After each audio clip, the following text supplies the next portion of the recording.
بسم الله والحمد لله والصلاة والسلام على رسول الله. رب اشرح لي صدري ويسر لي أمري واحلل عقدة من لساني يفقهوا قولي.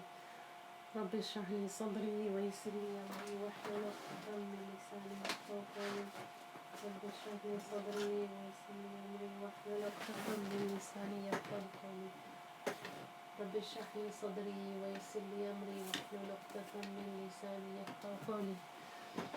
رب اشرح لي صدري ويسر لي أمري واحلل عقدة من لساني يفقهوا قولي. رب اشرح لي صدري ويسر لي أمري واحلل عقدة من لساني يفقهوا قولي. رب اشرح لي صدري ويسر لي أمري عقدة من لساني يفقهوا قولي. رب اشرح لي صدري ويسر لي أمري واحلل عقدة من لساني يفقهوا قولي. رب اشرح لي صدري.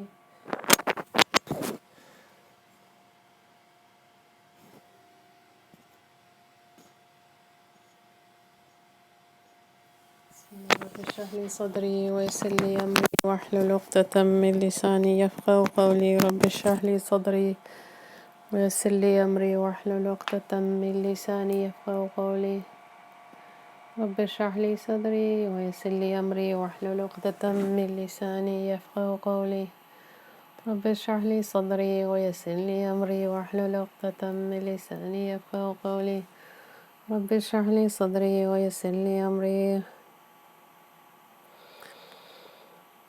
واحلل عقدة من لساني يفقهوا قولي. رب اشرح لي صدري ويسر لي أمري واحلل عقدة من لساني يفقهوا قولي.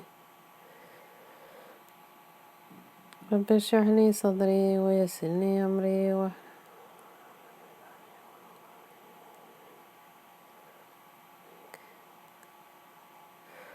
رب اشرح لي صدري ويسر لي أمري واحلل عقدة من لساني يفقهوا قولي. رب اشرح لي صدري ويسر لي أمري واحلل عقدة من لساني.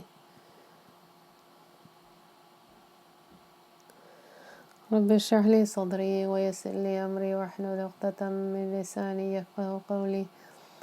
رب اشرح لي صدري ويسر لي أمري واحلل عقدة من لساني يفقهوا قولي.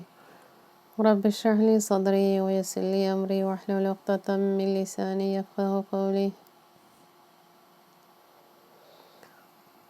اللهم لا سهل إلا ما جعلته سهلا وأنت تجعل الحزن إذا شئت سهلا سهلا.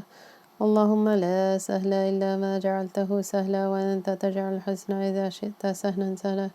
اللهم لا سهل إلا ما جعلته سهلا وأنت تجعل الحزن إذا شئت سهلا سهلا. اللهم لا سهل إلا ما جعلته سهلا وأنت تجعل الحزن إذا شئت سهلا سهلا. اللهم لا سهل إلا ما. Let me know if you can hear me. اللهم لا سهل إلا ما جعلته سهلا وأنت تجعل الحزن إذا شئت سهلا سهلا. اللهم أعذنا من شرور أنفسنا ومن سيئات أعمالنا واصلح لنا شأننا كله. لا إله إلا أنت أستغفرك وأتوب إليك. وصلى الله وسلم وبارك على سيدنا محمد وآله وصحبه وسلم تسليما. نويت التعلم والتعليم والنفع انتفع التذكر التذكرة والإفادة والاستفادة والحث على تمسك بكتاب الله وسنة رسوله صلى الله عليه وآله وسلم ودعا على الهدى ذات الخير ابتغاء وجه الله مرضاته وقربه وثوابه سبحانه وتعالى. وما نوينا شيوخنا من صالح النيات والآمال.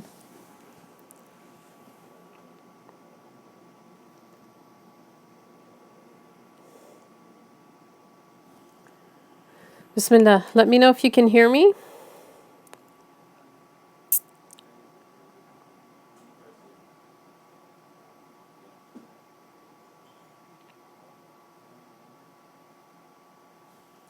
Bismillah. Inshallah, you can hear me.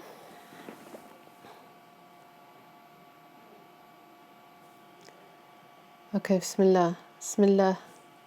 Let me know if you can hear me.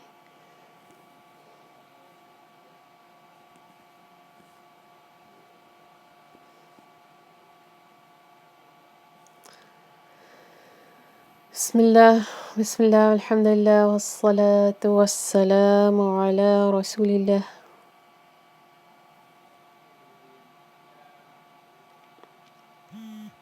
Okay, great. Alhamdulillah. Jazakallah khair, Afreen. Alhamdulillah.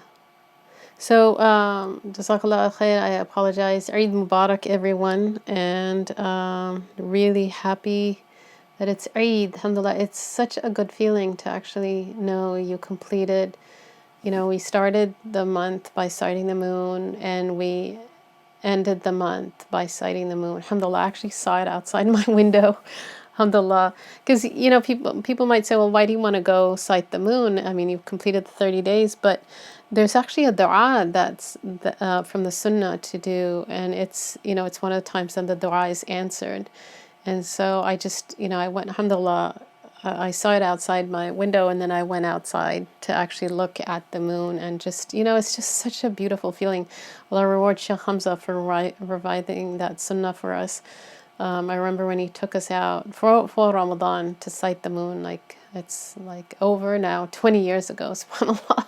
And he's just one of those people where, you know, when I sight the moon, usually I think he's somebody that I think of. So, inshallah, it's sadaqah jariyah for him. So, alhamdulillah, it's just a really, really, it's, you know, you just, okay, alhamdulillah, may Allah accept our fara'id. And, but it's such a feeling of gratitude that one knows, okay, alhamdulillah, you know, we did the 30, alhamdulillah, may Allah accept it. And if there's any shortcomings, may Allah, you know, forgive all the shortcomings, and may Allah give us thabat, you know, make us firm on, keep us firm, subhanAllah, on any intentions we've made. May Allah, you know, continue them, you know, have them come true. And you know, the shayateen are out, so it's good to do, you know, more Ayatul Kursi and Qul A'udhu bi Rabbin Nas, and you know, just be more aware of things that, if you know, if they change, you know, after Ramadan is over, just we have to be just more vigilant, subhanAllah.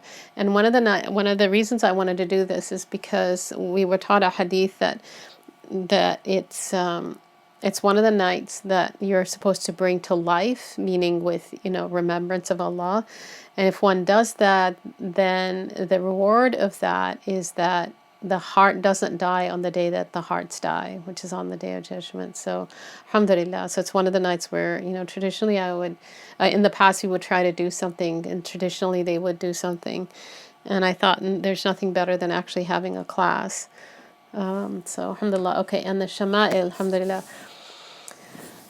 So this is, I took this class. Sheikh Muhammad al-Yaqubi actually has taught this text called the Shama'il of Imam Tirmidhi. And I'll explain what Shama'il means in a minute. Sheikh Muhammad, at the time, this was several years ago, he had taught the text about 19 times, subhanAllah. And he has an unbroken chain, because we were talking about the importance of an unbroken chain. He has it going back to the author, Imam Tirmidhi. So it's really, really amazing. And when he taught this, he actually goes into detail about his chain and the different chains he has going back to the author, and whom he studied with, who studied with whom, and you know, alhamdulillah, it's really, really amazing.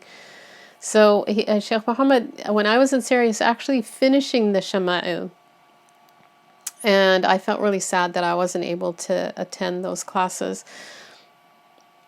And I was there when he was doing, I think he was probably at the tail end, and I was doing other classes with Sheikh Muhammad. I was attending his other classes, then I had my own, you know, other classes. So I felt badly that I hadn't attended those. So alhamdulillah, Allah blessed me with him coming to New Jersey, and he did an intensive, I think it was like 3-4 days, where he didn't cover the entire book, but he covered, alhamdulillah, good sections of the book. So. And I have another teacher who's actually doing it with me from the beginning. And it's just so beautiful, you know, when you just hear the hadith and the Prophet described, like, just really feel this sakina and this peace that comes over, you know, it comes over a person. Just subhanAllah, it's really nice to be in the class. Okay, so the Shama'il. So the book is called, you know, Shamail at-Tirmidhi, or you know, or you can, you know, it's also known as Shamail Muhammadiyyah, and the author is Hafiz Muhammad ibn Isa at-Tirmidhi. And Hafiz is a title given to somebody who's at a very high level of hadith, like a very high level hadith scholar. They have to have memorized, I forget how many 100,000, was it 100,000 that they have to have memorized? Anyway, it's just, it just shows his, it's an indication of what a great scholar he was. And he's also the author of Jami' of Tirmidhi. Also, people generally call it Sunnah Tirmidhi, but it's one of the 6 books that's studied. In India, they study the 6 books of hadith it seems like they spend a good deal of time studying the 6 books of, and so Imam Tirmidhi, one of his other books is in this Kutub as-Sitta, as they say, the 6 books of hadith. But obviously this is not, the Shamail is not part of them. And so Sheikh Muhammad said it's the Shamail of Tirmidhi is one of the most reliable books on the characteristics of the Messenger of Allah, subhanAllah. And it has 56 chapters, and it begins with the description of the Prophet ﷺ, and it ends with seeing him in a dream, subhanAllah. Right? And like Sheikh Muhammad was saying, it's not just his physical description, so it includes, there is information about his belongings, how he sat, how he joked. I mean, the Sahaba were so vigilant about everything about him, I mean, they loved him so much, subhanAllah. Generally, the Sahaba didn't look up at the Prophet other than the young Sahaba. So you'll notice it's the young Sahaba that will actually describe the Prophet sallallahu alaihi wasallam. Generally, the older Sahaba would not look up or will not look up at him, sallallahu alaihi wasallam. Okay, so it's Shamail at-Tirmidhi, also known as Shamail Muhammadiyyah. So what does Shama'il mean? So Shama'il is the plural of Shamila, which means a praiseworthy characteristic, right? And the Prophet ﷺ had many praiseworthy everything was beautiful about him, subhanAllah. Allah just out of his mercy gave us a perfectly perfect prophet, and just beautiful, right? SubhanAllah. SubhanAllah. Sayyidah Aisha was asked about him, about the most amazing thing about him, sallallahu alaihi wasallam. She said, what was not amazing about him? Imagine this is his spouse, sallallahu alaihi wasallam. Imagine, I mean, gosh, and so somebody who's lived with him, sallallahu alaihi wasallam, and they say, what was not amazing about it? So it wasn't just what was not good about him, but it was what was not amazing about him. And she also says, "Kana khuluquhu al-Quran," like his character was the Quran, subhanAllah. And that's also why it's really important to study the Shama'il. Allah Ta'ala could have sent us a book directly, right? But the scholars say that he's created us in a way that we want to emulate, right? And he sent us messengers, but he's also made it so that we want to follow someone. So if we don't have the Prophet's description, the nafs will naturally want to follow somebody else, right? The heart will not be attached. And, people, if they love someone, they want to hear about what they look like. They want to, it's hard to love somebody if you haven't seen them, or you haven't heard a great, good description of them. So the idea is to get such a good description so that we can picture him in our minds, and inshallah, that results in us seeing him. Because the Prophet ﷺ said, the one who's seen me, man yarani fil manami fasayarani haqqa. أو كما قال صلى الله عليه وسلم لأن الشيطان لا يتمثل بي. Shaitan doesn't take my form. So it's a true dream. Anyone who sees the Prophet sallallahu alaihi wasallam, they've had a true dream about the Prophet sallallahu alaihi wasallam. Because dreams can be true dreams, right, that are messages from Allah. And the Prophet sallallahu alaihi wasallam mentioned that. He said that wahi is gone, meaning after he left, there would be no more wahi, there would be no more revelation. But then he mentioned that what would be left would be these mubashirat, or glad tidings, and those come in true dreams. And he said it's that a believer sees, or it's seen for him. So somebody could have a true dream about you, subhanAllah, which, probably most of us have had people who've come to us and said, I saw you in a dream, or I had this dream about you, subhanAllah. So that's part of a true dream, and that's a message from Allah. The other dreams can be nafsani, so they're from the self. You could have thoughts, whatever thoughts you're having, we have before we sleep. that can get incorporated. So that's just, our own thoughts going, manifesting in the dream world. And then there's shaitani, right? And if one has a shaitani dream, then one's not supposed to talk about it. It's like you do not talk about it. And so it's what you're supposed to do is you're supposed to spit on your left, like to spite shaitan. And if you have a shaitani dream, spit on your left. You shouldn't have somebody next to you, so just be careful about that. And then turn to your right and sleep. And sleeping on the right side and sleeping on wudu will prevent all of that. And you'll notice that if you sleep on your right and you do the sunnah, you won't, inshallah, have a shaitani dream. Okay, so may Allah give us, true dreams where we and dreams about the Prophet sallallahu alaihi wasallam, which are all true. Okay. So I wanted to quote the hadith of Rahmah. Some of you have heard this from me.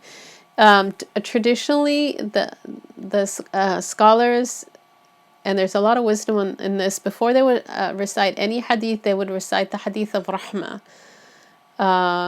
And in Arabic it is Ar-Rahimuna yarhamuhumur Rahman irhamu fil ard yarhamkum o yarhamukum man fis sama, or kama qala sallallahu alaihi wasallam. And in the English it is Allah shows mercy to those who are merciful, show mercy to whoever is on the face of the earth, Allah will send you mercy or show you mercy. So subhanallah, you see the wisdom in why typically scholars would, this was the first hadith they would quote to their student. So as a teacher, it's a reminder for me that, I need to show mercy, right? And then the students also learning that the essence of our deen is mercy. Although as one of my teachers says, he says that, but mercy doesn't have to be sweet, right? So sometimes mercy can come in the form of something that's actually difficult, right? Like the silver, the dark cloud has a silver lining. But sometimes, sometimes it's going to be soft and it's going to be easy for the nafs. But sometimes it could be a difficult thing. But there's a lot of mercy hidden in it. Right? So a tribulation could be a mercy, one that it's not in, if it comes in the dunya, it's a mercy that it's not in the deen, because that's much worse. If it's, and then the tribulation could be worse also. That's a mercy, that it's not worse, that it's not in the deen. Right? There's a dua for the khatam of the Quran. Allahumma la tajal musibatana fi dinina. Oh Allah, don't let our musibah or tribulation be in our deen. Because this is the abode of tribulation. I mean, this is the lowest abode, and it's the abode of tribulation. So, the dua we make is, oh Allah, don't let us have tribulation in our deen. And one of the ways actually to avoid, to have an easier life is to do a lot of salawat on the Prophet sallallahu alaihi wasallam, because the Prophet sallallahu alaihi wasallam is reported to have said, the one who prays upon me one time, Allah Ta'ala prays upon him 10 times. And the way this was understood is that then Allah will be showering you with His mercy. And the Prophet sallallahu alaihi wasallam, as you know, was sent as a mercy, right? Like he was sent to the cosmos as a mercy. So everything about him was a mercy. Even his going to the battlefield was a mercy for the Muslims and the kuffar. And then an important hadith before starting, and this hadith is actually the second one, is really important. Oh, sorry, before I go to that, this bullet point here, the word man used in Arabic, is man. So who is how it's translated in English, and it's man in Arabic. So man in Arabic means like whoever, right? So this is all inclusive. So it doesn't mean just the Muslims, right? Sheikh Muhammad, when he was teaching this, he was saying that, so, if somebody stopped at the road and, their car is broken down, of course, sisters should be careful about doing this kind of stuff, because they need to protect themselves, and they don't, we don't put ourselves in dangerous situations. But, say you're with, there's a woman who stopped on the road. It's in the middle of the day and it's a fairly safe area. So he was saying that if you stop for people that, for example, are stopped on the side of the road, he said then that Allah Ta'ala, that mercy will come back to you. So people will stop for you and help you, right? So, and he mentioned this when he was talking about, when he was explaining this hadith. So it was for whoever, right? Not necessarily just Muslims.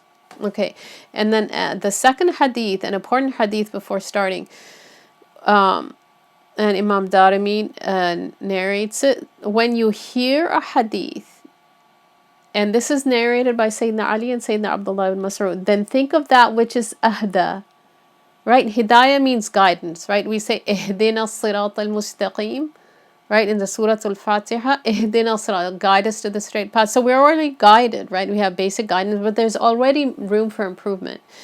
So Sayyidina Ali and Sayyidina Abdullah ibn Mas'ud narrate this hadith, and they said when you hear a hadith, see, when you hear a prophetic narration, which could be the Prophet ﷺ saying, he said something or he did something, sallallahu alaihi wasallam, or something that happened in his presence, right? That's also called a hadith.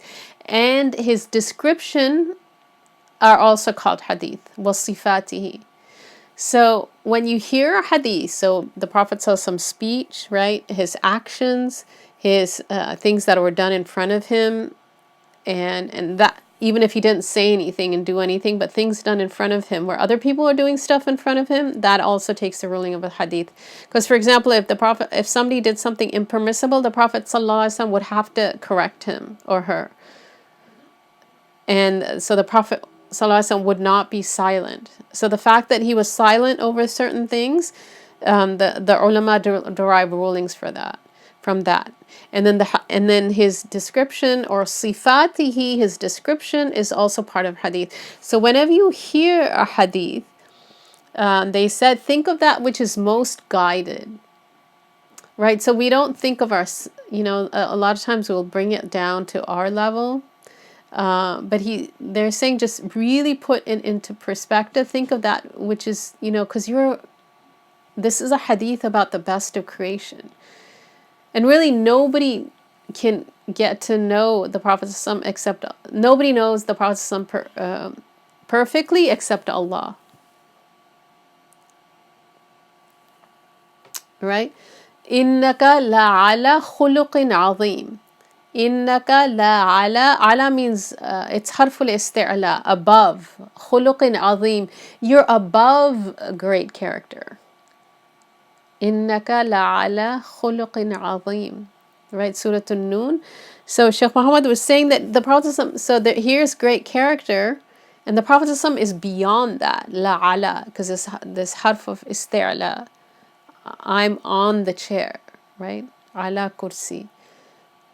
So the Prophet was so when when you're hearing something about the Prophet, it's just know that it's even better than you think it is. And then the second thing you should think is that it's atqa, taqwa, right?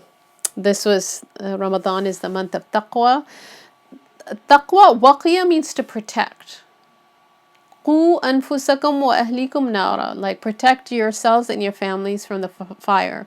So taqwa, the basis of it, right? In the Quran it's mentioned that one of the reasons, the basic reason for us fasting is to gain taqwa, correct? And so, and the Prophet had the most taqwa. And so think, whenever you hear a hadith, think of that as of the Prophet having the most taqwa that anybody could have. And hay'a means the way. For example, when the Prophet is described, and for example, how he ate, right? When that's described, think of the most beautiful way anybody could eat, right? So sometimes, we're given a description, and it just, because of our own mentality and what we've been raised with, it just seems odd to us. So this hadith is really important because you know, everything about the Prophet ﷺ was beautiful. Like Sayyidah Aisha said, what was not amazing about him? That's his wife. So she would have seen him in all types of, right? She would have seen him eating. She would have seen him sleeping, right? They would bathe together, sallallahu alaihi wasallam radiallahu anha, but she said, I never saw his private part and he never saw mine. I mean, it's permissible for spouses, but, you know, the adab is not to see the private parts. So that's like the most, you know, he was beautiful even in that way. So everything about him was beautiful. The way he sat was beautiful. Like the way he ate was beautiful. So sometimes people eat with their hands. They don't really know the sunnah. Or for example, they'll say, well, you're supposed to lick your fingers after you eat. And Sheikh Muhammad, inshallah, when, you know, I see some of you, I can show how you're supposed to lick your fingers.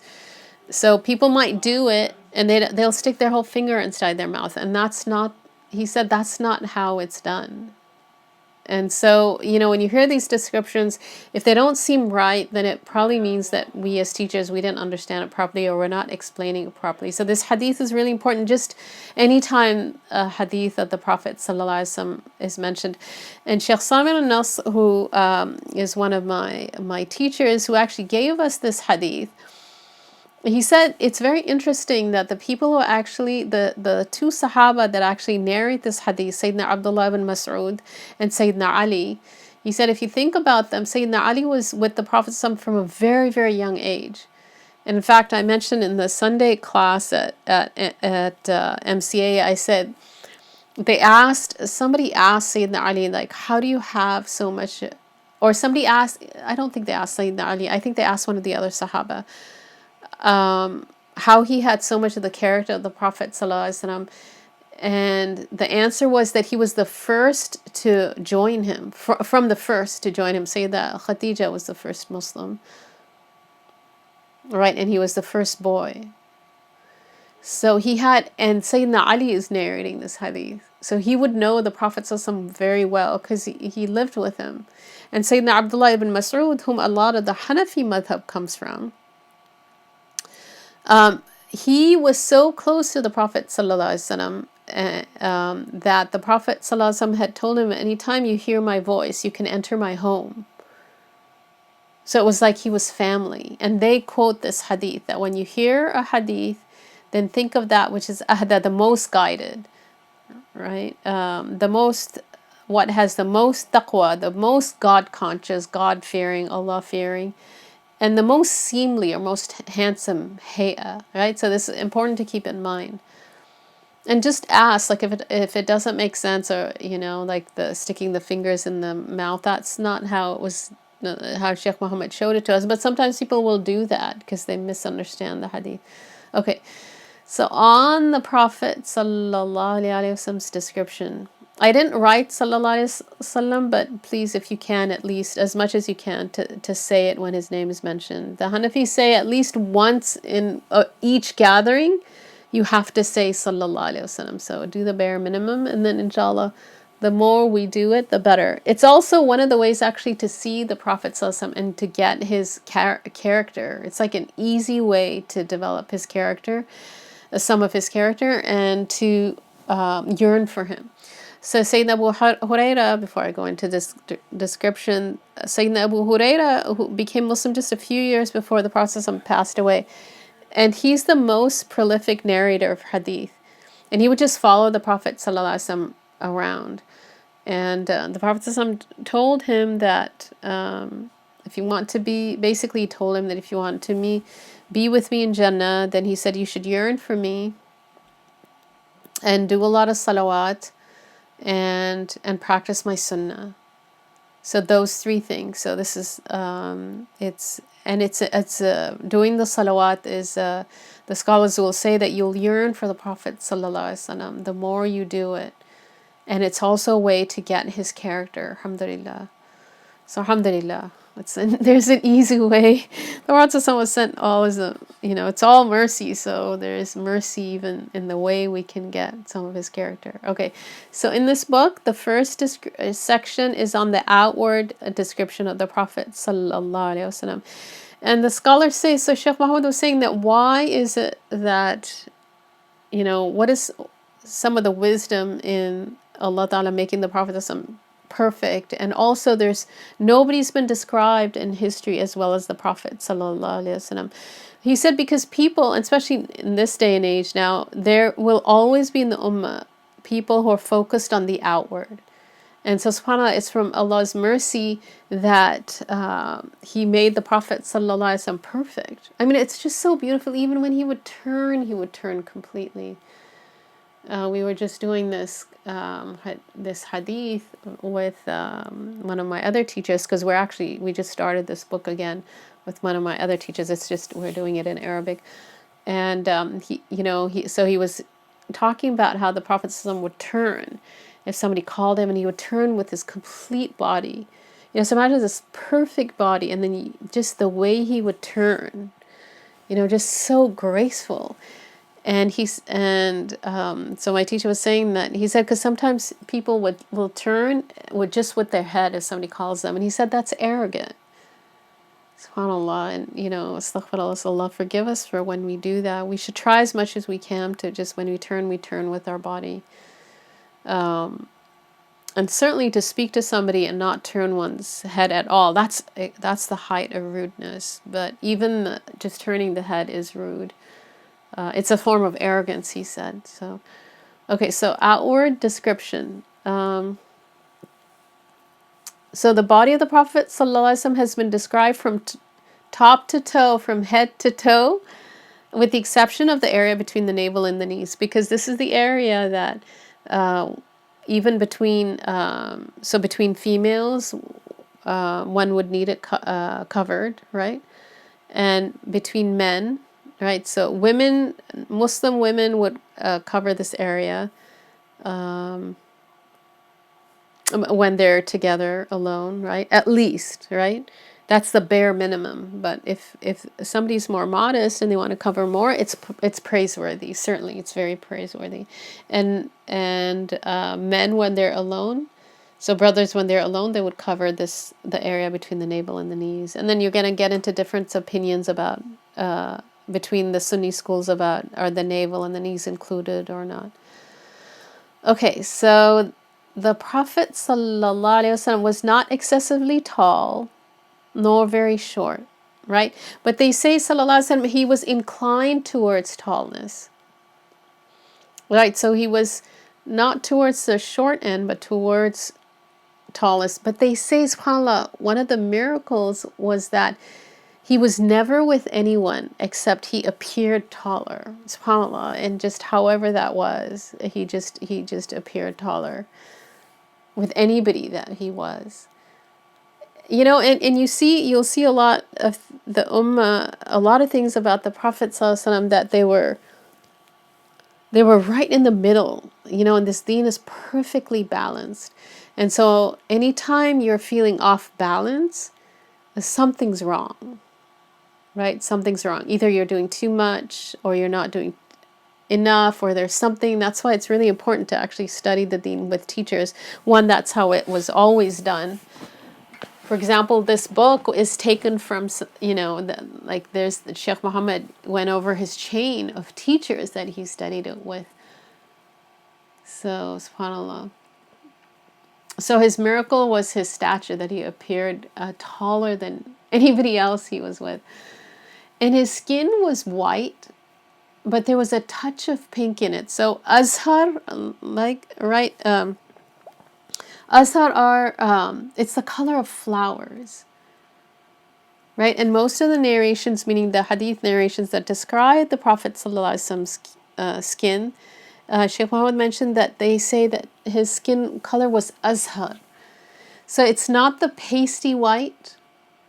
It wasn't amhaq, I think is the word that's used, which is pasty white, right? Because somebody might think, well, it's white, but white can, if it's too white, it doesn't look very beautiful. But it had some pink in it. There are narrations that mention that the Prophet ﷺ, I don't know how many, I don't know if there's just one narration or more than that, that mentioned that the Prophet ﷺ was asmar, meaning brown, but the proof is much stronger that he was azhar al-lawn, right? So it was white with, it was like a pinkish color. The way they interpreted the few, either one or more than the few narrations that say asma brown, they said it was because of the impact of the sun's of the sun on the Prophet's blessed skin. Because if somebody has, they're pinkish, when they go in the sun, they're gonna get tan. So imagine like our Prophet being tanned, how beautiful that would look. SubhanAllah. SubhanAllah. And Imam al-Qustulani, who has actually a really amazing book, it's several volumes. It has descriptions of the Prophet sallallahu alaihi wasallam. He says actually changing the description of the Prophet sallallahu is kufr.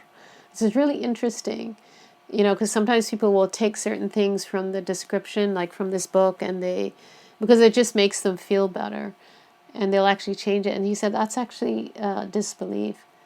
Because when you think about it, remember we mentioned that hadith includes the Prophet ﷺ's description. And the Prophet ﷺ is reported to have said, he said, anyone who lies against me intentionally, let him take his place in the hellfire. So subhanAllah, that's why I have to be really careful. Like this is all a trust. Let's see how we're doing on time. Maybe we can go another 10-15 minutes. So inshallah, I'll try to do short sessions. I don't, I know it's late, and but may Allah give me tawfiq, make dua that Allah gives me tawfiq to go over all of it eventually. Okay, so the hair of the Prophet sallallahu alaihi wasallam. I'm actually just going to go to my PDF.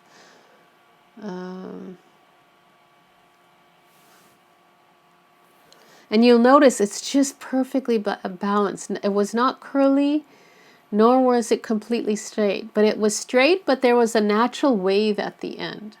So it's just, again, you just see that, just the beauty. And the Prophet ﷺ, he cut his hair 4 times. So it was actually shaved after Hajj and Umrah. And he gave some of the locks to some of the Sahaba, and none of his hair would fall on the ground. And some of the Sahabiyat also, they took some of his hair. He actually, in one of the, it was either Hajj or Umrah, he actually gave in one narration half of it to one of his wives. And so she would have distributed whatever she would have distributed. And that's why you will see that people actually still have the hair of the Prophet ﷺ, because, they've maintained that, and they wouldn't let any of it fall to the ground, subhanAllah. And he would use olive oil on it, on his hair. And Sheikh Muhammad was saying, even if you use a little bit of olive oil in your hair, even that's enough.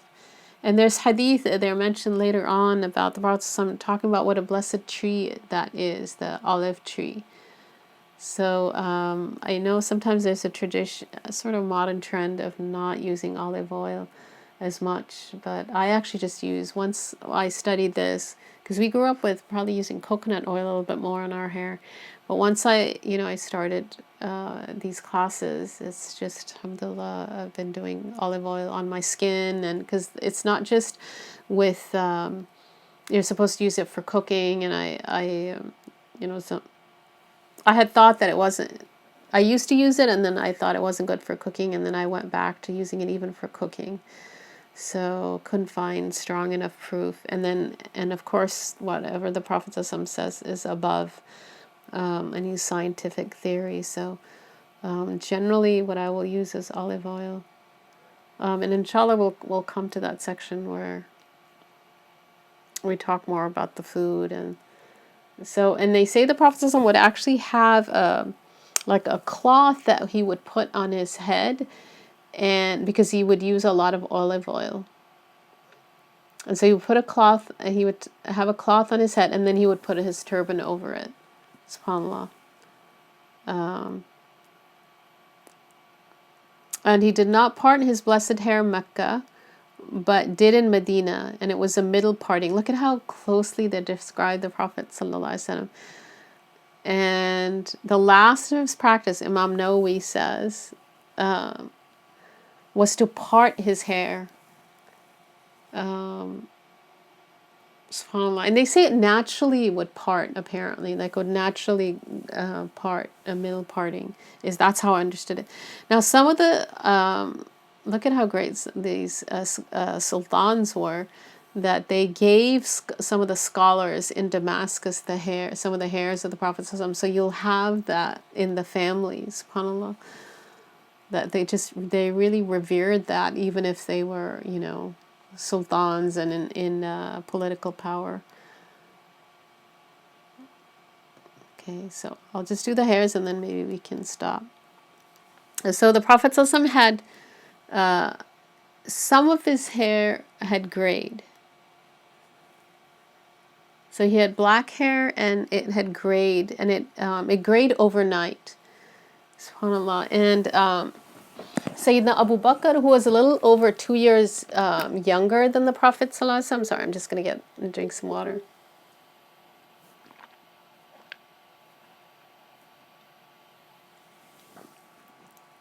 And Sayyidina Abu Bakr, interestingly, his hair was all gray. But when he sees the Prophet ﷺ's hair gray, he said, Shibta ya Rasulullah. And Sheikh Muhammad was saying that it's interesting, even though Sayyidina Abu Bakr's hair was all gray, but he was younger than the Prophet ﷺ by over 2 years. But he was just surprised that when the Prophet ﷺ's they say 16 to 18, I don't know if it goes up to 20. There might be a narration that says 20, I will check. But he was just surprised that the Prophet ﷺ's hair had turned gray. And it just shows that they didn't think that anything of the Prophet ﷺ would get old. And what had grayed the hairs of the Prophet ﷺ was the Surah Hud and its sisters. Because these surahs are very jalali, because they're talking about the akhirah. And so the Prophet ﷺ, worrying for his ummah, had grayed his hairs, and so he had developed gray hairs overnight. SubhanAllah. So worrying will gray a person. And he would dye it, sallallahu alayhi wasallam. So they say the way his hair is described is even the white, when it was not dyed, it was silver with the black. So it was beautiful looking. And when he would dye it with katam. So it gave it and henna. And it gave it a golden brown tint if it was used together. SubhanAllah.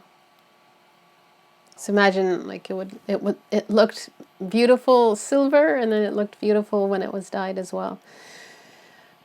And just a note about him, the length of his hair, they say, so it would not go past his shoulders. So sometimes it would, they describe that it would go to his earlobes, sometimes between his earlobes and his shoulders, and sometimes all the way to his shoulders. And the men at that time, they would braid their hair, but the braids would be in the front, right? And whereas women's braids would be in the back. And so there were at Fath Makkah, one of the Sahabiyat, she does describe the Prophet ﷺ as having braided hair, and that was the Arabs would do that. So I could just imagine it must have looked really beautiful. But they wouldn't put it up in a bun, and so, mashallah. Okay, and the hair on his body, there was, so generally the Prophet ﷺ didn't have a lot of hair, other than on his blessed head and, the eyebrows, but just generally the body didn't have a lot of hair, except there was a bit of fine hair on his upper arm, and there was a line from the lubba, so on the chest, going down to the navel. And of course below the navel they wouldn't describe that, but look at how finally they describe him, sallallahu alaihi wasallam. So he wasn't hairy, sallallahu alaihi wasallam, but there was a little bit, and that would be a sign of manliness, but there was just a thin line going down from the lubba, so from the top of the chest all the way down to the navel. And there was fine hair on the chest, subhanAllah. And he had a lot of but his forelock hair was thick, right? And in this description of this hadith, they say that, you know, in one of these occasions, they say the Prophet wore a red two-piece suit. And Sheikh Sadiq was telling us it wasn't all red, so it was a striped, it had black in it, so it was black and red striped. And what he was wearing, sallallahu alaihi wasallam, was an upper garment and an izar. So izar is like the lungi, you know, right? So it's tied. In Yemen, they still wear that. It's actually really comfortable, and it's very cool also. And the Arabs would wear that. So generally, his practice was to, you know, whatever was available, he would wear that. And the Sahabi describes on that particular occasion, the Prophet was wearing this suit, and that his shoulder his hair reached his shoulders, subhanAllah. So they were noticing everything about the Prophet, sallallahu alaihi wasallam. And they describe how beautiful he looked in that suit. I actually didn't write that down, but they specifically mentioned how beautiful the Prophet sallallahu alaihi wasallam looked in that suit. And subhanAllah. I know a sister, she saw the Prophet sallallahu alaihi wasallam, and she's a teacher, and she said he looked regal. SubhanAllah. MashaAllah. So should we stop here? Inshallah. Is anybody getting tired? So, or maybe we can go for another 5 minutes.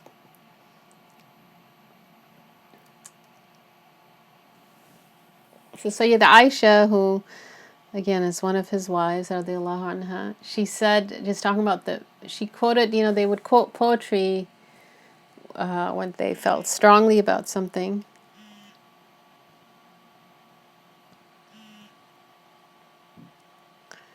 And, sorry.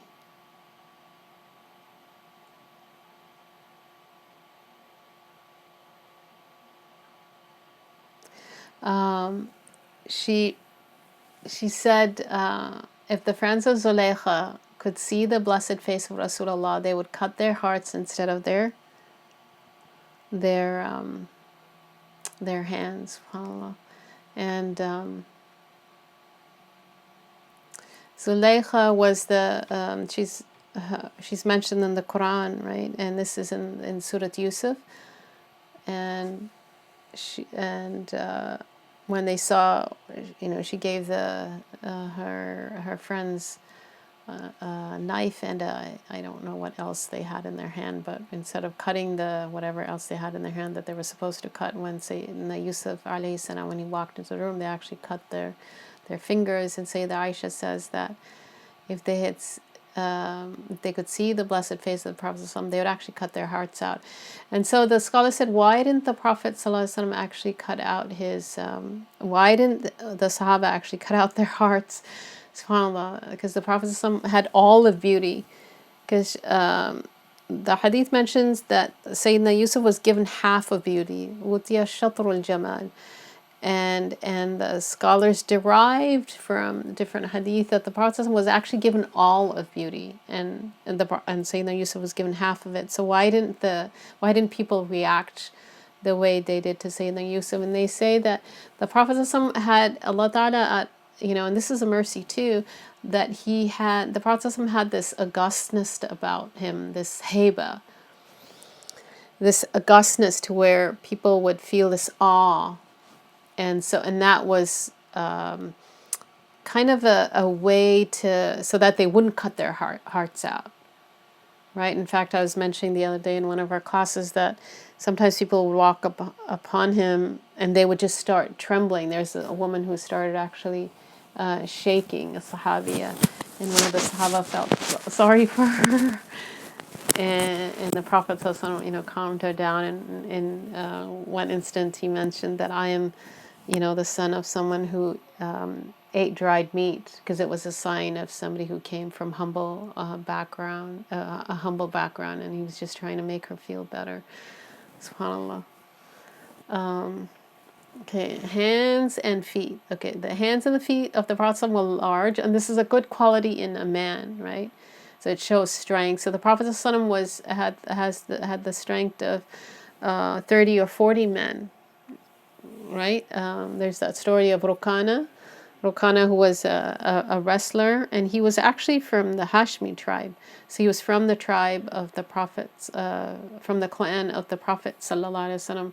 And Rokana was somebody who had actually never been defeated, and the Prophet sallallahu alaihi wasallam actually.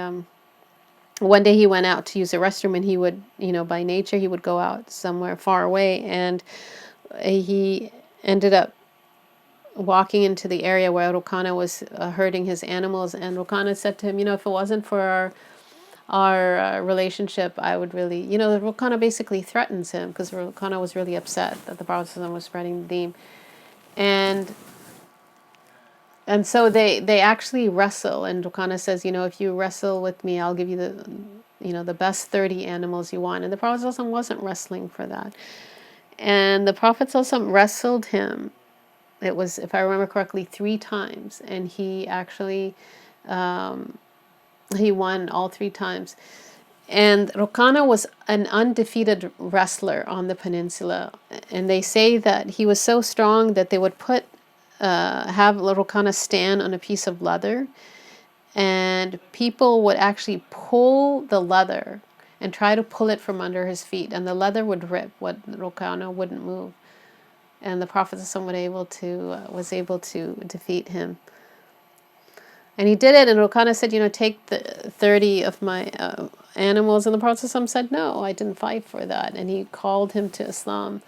And Allahu Alam, where there's khilaf about whether Rukana actually becomes Muslim or not.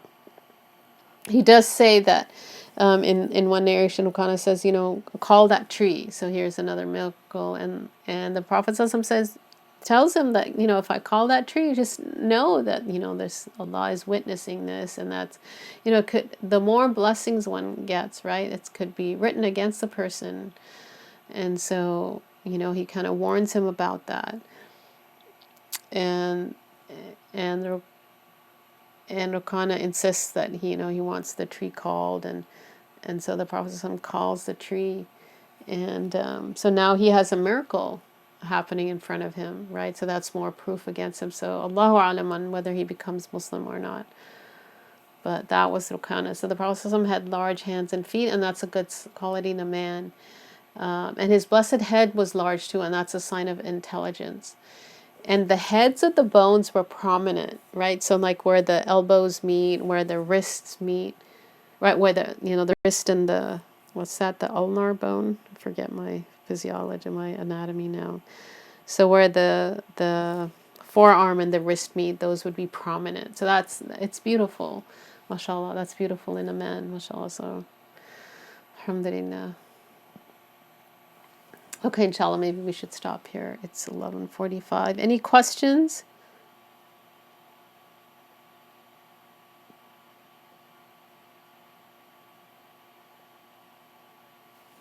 Any questions, anyone?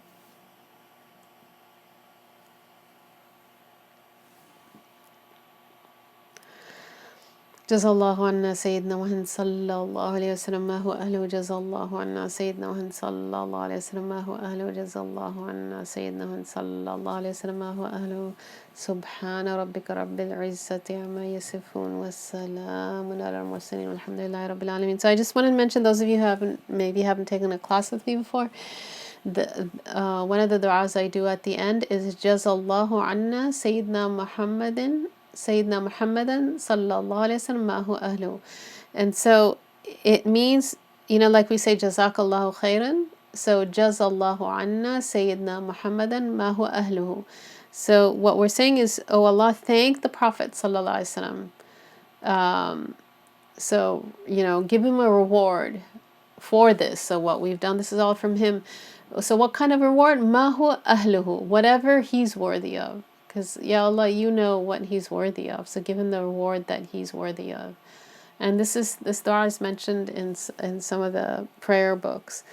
There's a Sahabi, if I remember correctly, he had said that it's out of the greatness of this dua, the angels don't know how to record it. Because there's a hadith that every good action is written down as 10 up to 700.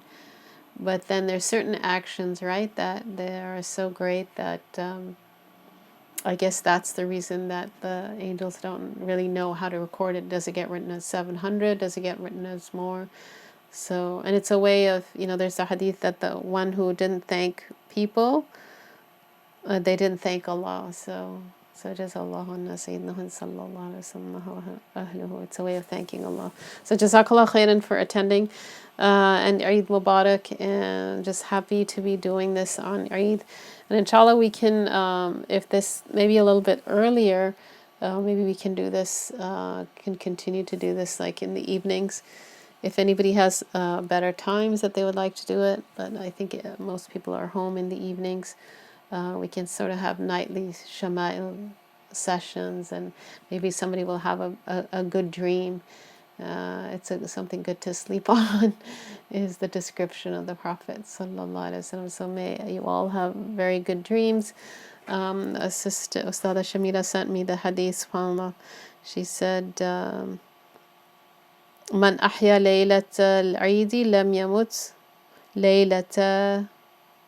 من أحيا ليلة العيد لم يمت قلبه يوم تموت القلوب أو كما قال صلى الله عليه وسلم. The one who revives the night of Eid, his heart will not die on the day that hearts die. So may this be a means for our hearts not to die. And Jazakallah khair, please keep me in your dua, and may Allah accept our fasts, and have a good day tomorrow. May you have a blessed Eid. Remember to eat before you go for the Eid prayer, and remember to give your zakat al-fitr. Like Sheikh Hamza mentioned, like the fasting stays suspended until you give your zakat al-fitr. So make sure you give it to somebody who is deserving of it. It's recommended to take a bath, to clip the nails, to remove the underarm and pubic hair, just like it's recommended on Friday. So this is the big Eid. This is the once a year Eid. Fridays, the weekly Eid. So. Inshallah, see you all next time. Jazakallah khairan. Jazakallah khairan. If there's no questions, inshallah, I'll sign off. If anybody would like to watch this, inshallah, the video should be available soon. Jazakallah khairan.